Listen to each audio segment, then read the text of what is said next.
गर्भवास का करज मात का कभी चुकाया जाता ना। आपो सोवे गिल्ले में पर तुझे सुआया। क्यों क्यों ऐसा प्रमाण महापुरुषों ने दिया। एक राजा हुए, वो जो राजा थे बहुत अच्छा पुत्र, जिसको कहते हैं दुनिया का नंबर 1। उसने अपनी माँ से कहा, माँ कि हाँ कि मैं तेरे ऋण से उऋण होना चाहता हूं। माँ ने कहा, बेटे मैं मानती तू अच्छा बेटा है और गुरु महाराज परमात्मा सबके घरों में ऐसी औलाद दे, लेकिन नहीं, माँ के ऋण से उऋण होने की बात तो बेटे भूल जाके। नहीं माँ, तू एक बार आदेश कर, अगर तू कहे तो मैं आसमान से चांद तारे भी तोड़ के ला करके तेरी झोली में गिर सकता हूं कि बेटे कभी मौका आया तो मैं बता दूंगा। बोला ठीक है। बात आई गई होगी, वो भी भूल गया। एक दिन सर्दी का मौसम था, जनवरी फरवरी का महीना था। माँ ने कहा, बेटे मैं तेरे पास में सोना चाहती हूँ। उसने कहा, बेटे ने, माँ कोई बात नहीं, आपकी इच्छा तो सो जाओ। कह के बाहर निकल गया। वो जो जनवरी फरवरी का महीना था, उस महीने के अंदर माँ ने क्या काम किया, आधे बिस्तर को गिल्ला कर दिया और आधे को सूखा छोड़ दिया। जिधर बिस्तर सूखा था उधर अपने आप लेट गई, जो गिल्ला था वो हरि सिंह नलवा के लिए छोड़ दिया। हरि सिंह नलवा आया, आते ही जैसे ही बिस्तर पर लेटा, आंखें लाल होगी क्योंकि जनवरी फरवरी का महीना बड़ा पाड़े का महीना हो। आंख लाल होगी, कूद कर खड़ा हो गया बिस्तर से। माँ तुझे शर्म नहीं आई, इतनी समझदार औरत होते हुए और तेने ये बिस्तर गिल्ला कर दिया। माँ मुस्कुराई, बेटे तू कहता था कि मैं तेरे ऋण से उऋण होना चाहता हूं। बेटे मैंने तो तेरे बिस्तर पे सिर्फ पानी गिर के गिल्ला किया। उस समय को याद कर जब तू छोटा था। अगर तू इधर बाथरूम कर दिया करता था तो मैं गिल्ले में अपने आप लेटती थी, लेकिन तुझे दूसरी तरफ सूखे में लेटाती थी। और जब तू उधर भी बाथरूम कर देता तो उधर भी गिल्ला कर दिया करता था, तो मैं तुझे अपनी छाती के ऊपर लेकर के लेटाती थी, लेकिन तुझे गिल्ले में। इसलिए महापुरुषों ने कहा कि माँ बाप की सेवा, माँ का जो कर्ज है वो सच में इस दुनिया के अंदर कोई ऐसा माई का लाल पूत नहीं हुआ अगर चुका सके। सत्संग को सुनने का तो यही लाभ है, वरना तो भाई देखो बाणियां तो चलती रहे, सत्संग भी चलते रहे, लेकिन इस सत्संग से सुधरे कितने मुझे नहीं पता है। क्योंकि हर एक सत्संगी, किसी को देख लो 95% सत्संगियों के अंदर चुगली, निंदा, ईर्षा, द्वेष, भाव, छल, कपट जितने हैं, इतने शायद वैसे वो भी ना हो।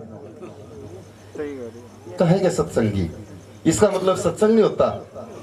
हम तो सत्संग के अंदर आ रहे, अपना यहाँ जो कहना कहेंगे घंटा आध घंटा, अन्य तड़ी अपना दिहाड़ी लेंगे, मिली कर लेंगे, हमारा क्या जा रहा। लेकिन इसको सत्संग नहीं कहा करते मेरे प्रेमियों। सत्संग का मतलब हुआ करता है कि इन सभी चीजों से बाहर आ जाना, केवल गुरु महाराज में ध्यान रखना, गरीबों की सेवा करना, कोई कमजोर हो उसको सताना नहीं है, उसकी सेवा मदद करनी है। यही तो सत्संग का नियम हुआ करता था।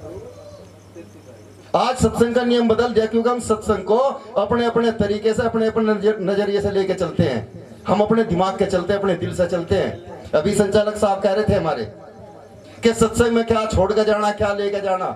गुरु महाराज प्रवचन कर रहे थे मंच से, प्रवचन करते करते उन्होंने कहा, भाई अगर सत्संग में आए हो तो यहाँ से कुछ बदल कर जाना, अगर सत्संग में आए हो तो यहाँ कुछ छोड़ कर जाना, अगर सत्संग में आए हो तो यहाँ से कुछ लेकर जाना।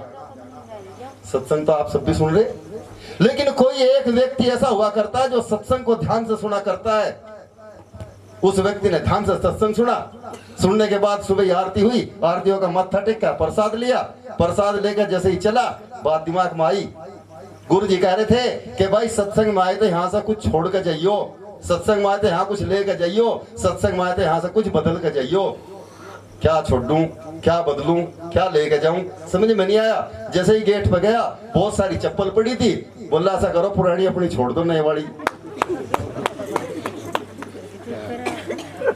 इसे ही सत्संग कह रहे क्या? इसे गुरु महाराज ने छोड़ना नहीं कहा था। उन्होंने कहा था छोड़ना है मेरी झोली में डाल दो, आपके अंदर जो बुराइयां हैं, आपके अंदर जो छल कपट द्वेष ईर्षा निंदा चुगली, इन सबको त्याग दो और यहाँ से सत्कर्म लेकर के जाओ। बहुत बढ़िया। तभी तो सत्संग का मतलब हुआ करता था। आज सत्संग कहाँ है? आज सत्संग नहीं रहा, क्योंकि सत्संग का मतलब तो हमारे घर के अंदर संस्कार हुआ करते थे, बेटियों के अंदर संस्कार हुआ करते थे, बेटों के अंदर संस्कार हुआ करते थे। अभी मेरे से एक ने कहा, गुरुजी कहीं लड़का बताइए, कोई लड़का थारी नजर में हो, तुम्हारा कैसा लड़का देख रहे? बोला गुरुजी ये तो जमीन हो या कुछ कारोबार करता हो। वो बात तो तेरी सही है, लेकिन अगर मेरी मानना है तो एक काम कर लेना। गुरुजी क्या? मत देखना बड़ा परिवार, मत देखना करोड़पति परिवार, आवश्यकता नहीं है। एक काम करना, क्या गुरुजी? ऐसा लड़का देख लेना, बेशक झोपड़ी में हो लेकिन लड़का अच्छा हो। उसका सबसे पहले बैकग्राउंड चेक कर लेना। बैकग्राउंड को आजकल तो मामला गड़बड़ हो गया, क्योंकि लड़का लड़की का ऐसा हाल हो गया, पता भी 6 महीने बाद चले बाजेगा था कि उन्होंने तो कोर्ट मैरिज कर रखा। यानी कि हमारे संस्कार, हमारी सभ्यता सब कुछ समाप्त हो ली और ये पूरी दुनिया के अंदर चल गया। मैंने उससे कहा भाई एक काम करना, लड़के का बैकग्राउंड देख लेना, उसके दोस्त कैसे हैं। अगर दोस्त अच्छे होंगे तो स्वाभाविक बात है कि लड़का भी अच्छा होगा, क्योंकि दोस्ती से ही सबसे बड़ा कल्चर चलता है। सही बात है। आप देखो जैसी संगत होगी वैसी रंगत करोगे। एक अगर 4 दोस्त हो, चारों शराबी हो, गंजाड़ी हो, नशाड़ी हो, और एक उनमें सत्संगी भी जाएगा बैठ जा, तो 10 दिन बाद उस पर भी रंग तो चढ़ता है। अपने उन दोस्तों को देखना जो दोस्त अच्छे होंगे। परिवार को भी क्या देखोगे? ये जरूरी नहीं है कि परिवार अच्छा होगा। अगर राजा दशरथ का परिवार अच्छा था तो उसमें भी कैकई खराब थी, और आज तो हर घर के अंदर कैकई है। सही है जी, बस समझ के देखियो गहराई से। प्रेमियों, मेरा कहने का एक तात्पर्य रहता है हमेशा कि हम सत्संग को सुने तो इस सत्संग के माध्यम से कहीं ना कहीं कुछ ना कुछ हम यहाँ से अच्छी बात लेकर के जा, उसे अपने जीवन में धारण करें और उसे अपने बच्चों में संस्कार के रूप में देने का काम करें। मत पढ़ाओ बेटे को डिग्रियां, एक डिग्री कम दे लो, लेकिन बेटों और बेटियों को संस्कार पूरे के पूरे दे दो। में सारी डिग्रियां फैले अगर संस्कार होंगे तो, लेकिन अगर संस्कारी ना हुई, डिग्री चाहिए जितनी मर्जी ले लो। मैं तो कहा करता हूं, अगर फर्ज करो मेरे 2 बेटे हैं, 2 बेटों में अगर मुझे पता चल गया कि मेरा बेटा नालायक है, 1 रुपया नहीं दूं। अगर मुझे ये पता चल गया कि मेरा दूसरा बेटा सपूत है, उसे भी 1 रुपया नहीं दूं। क्योंकि कहा कि पूत कपूत हो तो क्यों धन सिंचे। अगर पूत कपूत हो, उसे चाहे आप 10 करोड़ दे दो, चाहे 1 अरब दे दो, सारों को बराबर कर देगा। पूत कपूत हो तो क्यों धन सिंचे, और पूत सपूत हो तो क्यों धन सिंचे, दोनों की आवश्यकता नहीं है। अगर कपूत होगा जितना दे दो सारों को बराबर कर देगा, सपूत होगा दुनिया के किसी कोने में कहीं चले जाइयो, अपने आप धन इकट्ठा कर देगा। क्यों भाग्य फिर रहे प्रेमियों? सत्संग अगर हम सुने तो इस सत्संग के माध्यम से कहीं ना कहीं हम कुछ ना कुछ यहाँ से लेकर के जाए। मैं बार बार कहता हूँ, अभी जैसा वाणी गाई, मात पिता और गुरु से लगन हटाइए मत ना। लगन का मतलब है क्या? आज सब सत्संगी बन गए, बहुत ज्यादा सत्संगी बनने पर सारे सतनाम सतनाम सत साहेब करते फिरे। जो बौद्धिस्ट बने वे जय भीम करते फिरे। क्या जय भीम करने से या सतनाम सत साहेब करने से हमें बौद्धिस्ट बन जाएंगे, हम सत्संगी बन जाएंगे क्या? मेरे विचार से नहीं बन सकते। हमें इन महापुरुषों के जय भीम ना कहो, उस जय भीम वाले के पद चिन्हों पर चलकर तो देखो, उसके वचनों पर चलकर तो देखो। सतनाम सत्साहिब करने की आवश्यकता नहीं, केवल इसे घर में धारण कर लो, आपके बच्चों में संस्कार अपने आप आ जाएंगे। लेकिन मैं क्यों कहा करता हूँ, बार बार कहता हूँ इस बात को, और करके देख लेना। अगर जो सत्संगी हो उनकी भी और जो सत्संगी हो उनकी भी बात बताऊं, बाजी तो बेचारी हमारी जो माताएं है ना, क्योंकि परिवार को बनाने वाली होती कौन है? परिवार को बनाने वाली औरत हुआ करती है। और कोई कहता हो कि बच्चा बाहर संसार में आने के बाद बनता है, गलत। बच्चे को तो माँ गर्भ के अंदर बना लिया करती है। धन्यवाद जी। कैसे आपने एक सीरियल देखा होगा महाभारत, देखा है भाई? देखा होगा महाभारत, पढ़ा होगा ना? अभिमन्यु ने चक्र तोड़ना कहाँ सीखा था? है जी, गर्भ में। क्या सीख मिली इस प्रमाण से? बेशक वो झूठा हो, लेकिन मैं इस बात को कह रहा, क्या सीख मिली इससे? कि बच्चा बाहर आने के बाद नहीं, माँ के गर्भ के अंदर गुण ग्रहण कर लिया करता है। माँ बनाने वाली हुआ करती है। जब ये महाराज गए बठाना हो, जब ये शादी करने गया होगा ना अपनी, इसकी शादी में कोई नाचने वाला नहीं होगा, गारंटी में दूं। कोई नाचने वाला नहीं मिला होगा। और आज की शादी लेके जाओ, क्या तो इतने इतने बच्चे, लोंडी हो, माँ हो, कोई भी हो, चाची हो, ताई हो, बैंड वाला गाना बजा दो, आज मेरे यार की शादी है, माँ भी और बाण भी दोनों नचे हैं। मगर कम से कम तुम तो शर्म कर लो। मतलब आज मेरे यार की शादी, उसी पर नाच रही, क्योंकि सभ्यता, संस्कार और कल्चर खत्म है। समझ गए? यही सत्संग है हमारा। क्यों मैं कह रहा था कि माँ बनाने वाली कैसा हुआ करती है परिवार को, बच्चों को। अगर आज माँ है बेचारी, खान पान, सबसे पहले तो खान पान बिगड़ लिया इनका। अभी हमारे संचालक साहब कह रहे थे, बाजी बाजी माँ तो बेचारी, बच्चा तो गर्भ में। उस टाइम पे खाने तो चाहिए मेवा, मिष्ठान, बादाम, काजू, पिस्ते, बादाम, ताकि बच्चा बुद्धिवान हो, बलिष्ठ हो। खान पान कितना बढ़िया, चूल्हे की मट्टी या खाजा, पंडू या खाजा, मुल्तानी या खाजा, ठेकरे या खाजा, और बाजे बाजे बेचारी बीड़ी तो पिया, उसकी राख और चाट ले। वो बेचारा भीतर ऐसा निकला है, जो कर इसे भट्टी में देगा काट दिया। एक बार नुकाया भीम को बांदी महल पर लेकर खिला रही थी, खिलाते खिलाते भीम ने उछाला लिया, वो नीचे गिर गया, बांदी रोने लगी। कुंती गई, बांदी क्या बात क्यों रोए? बोले जी मैं भीम को लेकर खिला रही थी, वो तो नीचे गिर गया, मर गया होगा। है बांदी, वह मेरी बनाई हुई संतान है, ऐसा थोड़ा ही मर जाएगी। देखो, क्योंकि कितना गर्व था उस माँ को। बोली चल नीचे देखेंगे। नीचे गई, वो तो पत्थर पर पड़ा, पत्थर टूट कर वो पागम गुंठा मुंह में देगा चूस रहा। वो भीम था, क्योंकि उसकी माँ अच्छा खान पान करती थी, अच्छी कथाएं पढ़ती थी, अच्छी सत्संग सुनती थी, बलवान हुआ।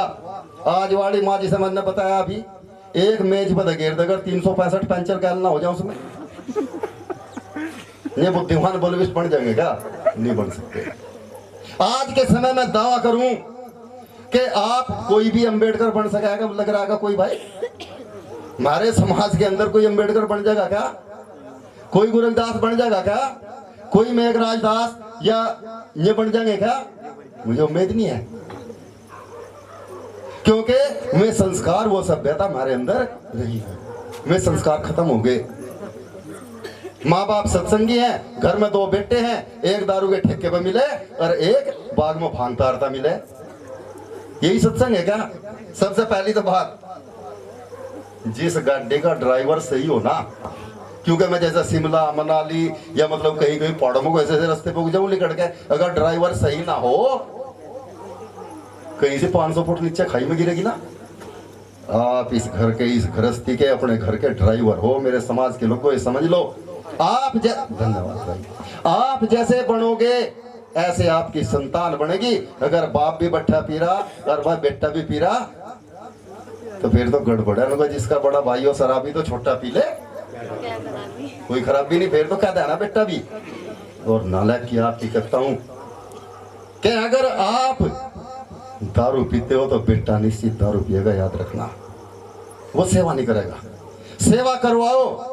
खैर मैं आपके सामने ज्यादा नहीं कहूंगा, क्योंकि ज्यादा कम्मा तो फिर आप बोर हो जाओगे, नहीं तो फिर नु कहोगे कि तो बकवास छिता है, कम्मा बेइज्जती करे हमारी। लेकिन सबसे पहले मैं एक ही बात कहा करता हूं कि भाई कोई प्रमाण ऐसा नहीं, प्रमाण बनाओ। और युवाओं के कंधे पे जिम्मेदारी है। जौनपुर के, जैसे मैंने बताया, जौनपुर के अंदर एक गांव पड़ता है माधोपट्टी। उस माधोपट्टी गांव के अंदर कुल 55 घर हैं, समझे ना, 55 घर। और मेरा यकीन ना करते तो गूगल पर सर्च मार लेना, अभी जो पढ़े लिखे होंगे। उस गांव के अंदर 55 घर हैं। उन 55 घरों के अंदर आपको गर्व होगा, और मैं उत्तर प्रदेश के लिए गर्व करूं इस बात का कि उस गांव ने लगभग 45 IAS, IPS और IAS दिए। सही बात है। 55 घरों के अंदर। सही कह रहे हैं आप। क्यों ऐसा क्यों? ऐसा नहीं कि वहां के लड़कों के अंदर 2-2 किलो 3-3 किलो दिमाग है, नहीं, लेकिन उनकी जो संगत है, इसलिए मैं कह रहा था संगत हमेशा रंगत मिला करती है। वे बच्चे जहां भी बैठते हैं, पढ़ने के लिए बैठते हैं, किताबों के कीड़े हैं, जैसा एक बनेगा ऐसे ही अनेक। अरे यार सर देखो उनका, देखो विचार, 55 घरों में 45 IAS IPS IAS, बहुत बड़ी बात हुआ करती है। संगत अच्छी करो, अपने बच्चों को अच्छी संगत बैठाओ, अगर कोई गलत हो तो उसे गलत जगह से रोकने का काम करो। सतनाम सत साहेब एक